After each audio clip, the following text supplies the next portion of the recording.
I started out as an engineer. I was an engineer officer in the Royal Fleet Auxiliary, and did 8 years in the Navy, and then went to university and got a degree in engineering. And I was married to an American girl at the time, and I moved to the States, and I couldn't get a job as an engineer. But there was always jobs in sales. And sales in England at that time was a dirty, we're talking about the 80s, it was a dirty word. But I went into sales. And it reached a point where I was working for this big manufacturing company, and I had this big project in Huntington Hospital, Pasadena. Right. And all I had to do was make a presentation. And it was awful.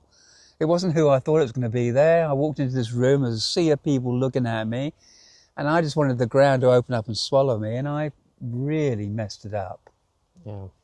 And my boss said to me, "You've got to learn how to speak in public now." So I went away and I found a course. I came back and I said, "I want to do that one." And he said, "Well, go on then." I said, "It was $1,200. Lesson number one. In America, you pay your own way. So I paid for myself to do this public speaking course. I absolutely loved it. About 3 months after I finished it, I belonged to an association. I'd been asked to do a keynote at this association event. 350 people, all at round tables. Okay. Raised dais, I'm introduced. Within 2 minutes, I had the audience in the palm of my hand. Because I now knew how to do it. Yeah. My boss came running up to me and said, "Why didn't you do that at Huntington Hospital?"